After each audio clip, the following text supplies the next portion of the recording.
I'm Hanny J from Clowns, and I'm going to talk about 5 albums that have inspired me in my life. Okay, album number 1, Spice by Spice Girls. This album was huge for me. The year was 1996. I was 7. Huge band for me. I love them. I was obsessed. Mel C was my fave, and I would listen to that album, and I guess the reason I wanted to talk about it was I taught myself harmonies to this record. So they would do 5-part harmonies in every song, like their arrangements were rad. And they also co-wrote all the songs, and I would like read the leaflet and be like, I was like, fuck yeah, that's sick. For a manufactured pop band.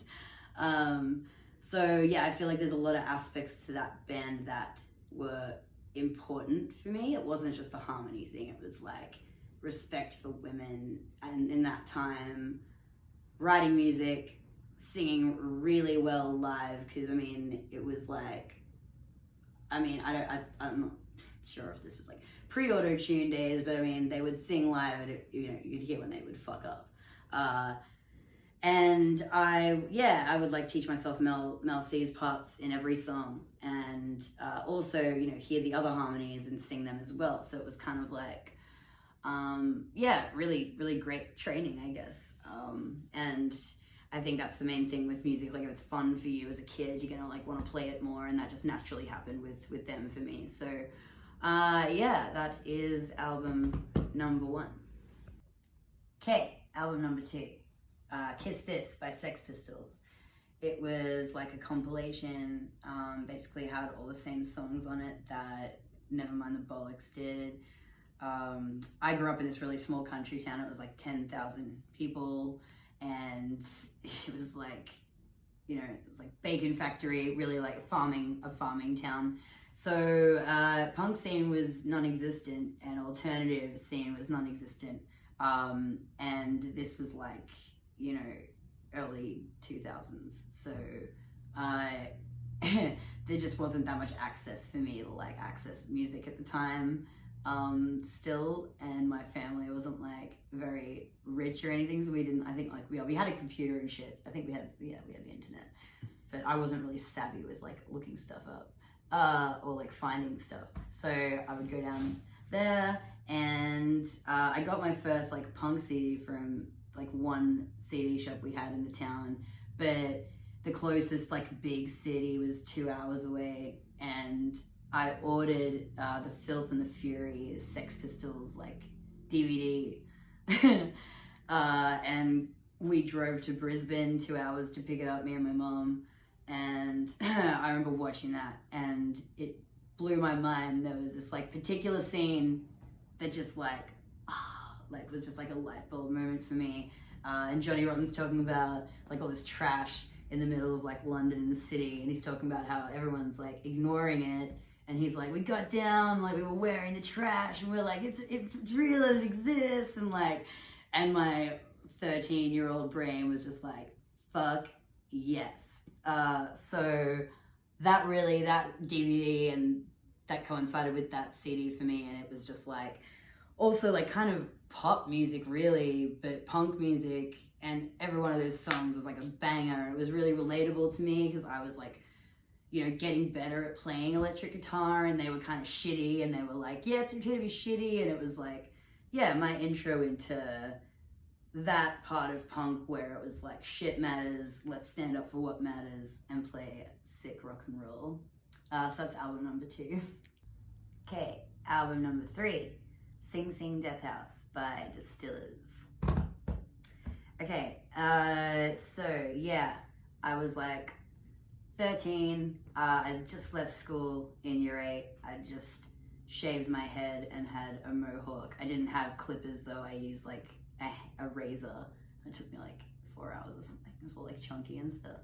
And I was like, hell yeah, I pierced my lips because I had discovered Distillers. I kind of went backwards with them. Coral Fang had just come out when I was still in school in year 8, and Brody Dole for me was like, I guess, I was really it's kind of complicated, I guess, but it was really, I didn't want to kind of be associated necessarily with being a girl playing music. I just wanted to play music and be myself without kind of any label of gender, or having to be like a spokesperson for, you know, women in music.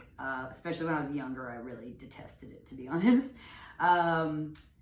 And Brody Doll for me was a woman who was both feminine and powerful, not masculine, just powerful as a woman, and really intelligent, that I related to.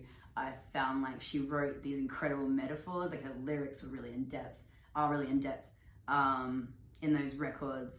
And the music for me, it's funny because I never really personally just connected with Hole, or Bikini Kill for that matter. Like I just, like, they're fucking rad bands and I totally appreciate it, but personally as a woman, it just didn't speak to me in the same way that say Joni Mitchell does, or my girl Linda Ronstadt. And Brody really as a teenager was like fucking babing, but you know, she had so much substance. Like what made her really attractive was her brain to me, really, I think. And it made it a bit more, I think, made me feel more comfortable to look feminine and still feel powerful, because I feel like at the time, when I was 14 in the punk scene, around so many guys especially, because this is also when I moved to the city at 14. I moved from my small town to the city where there was a punk scene, which is very heavily male dominated, and I want to be taken seriously by a lot of male friends. I didn't hate men, but like I was trying to navigate this interesting time of my life, at that 14, 15. It's really young. So yeah, Sing Sing Death House, the album, was so rad for me because I was getting better at playing, you know, electric guitar, and I wanted to play really fast and struggling, and that album was the first album I played, like I was able to kind of play along to, and learn and get better at playing really fucking fast and trying to tighten that up, and you know, and write like that, and it was really inspiring for me. So yeah, big album, important one, and that's number 3. Album number 4, Guitar Romantic by Exploding Hearts. Alright, oh my god, I love this album. It's one of my favorite albums ever. So I was 17 when I heard Exploding Hearts for the first time, and I was really kind of getting into like power pop, rock and roll big time. I was hugely into New York Dolls, like loving rock and roll and loving like the whole like fucking around with that. And yeah, this album, like Terry Six, the guitarist, I just like, I loved him because it kind of like encapsulated, you know, George Harrison style, clean, jangly lead. But the more I listened to this record, I just remember, you know, at the time, every time I'd listen to it, I'd just hear more depth in like the guitars and the way they were mixed. And, you know, even though it's like essentially in the red, rough, fucking balls to the wall, like punk record, there's so much in the guitars. Like I remember thinking, you know, if his parts weren't there, if they were different, how different the songs would be. And I think at the time it was like really inspiring for me as a writer to, you know, take note of that and be aware of guitar arrangements. And also I started playing a lot more, like trying to play clean lead and have more clarity, which, you know, is a lot more, it exposes you a lot more. Not that you want to like hide behind distortion and be shit, but like, you know, it makes you a better player when you can hear it all and you have to be better. And yeah, that was yeah, really awesome for me to kind of like play along to, and just, you know, generally it's just a sick record, and I'm so happy they were a band.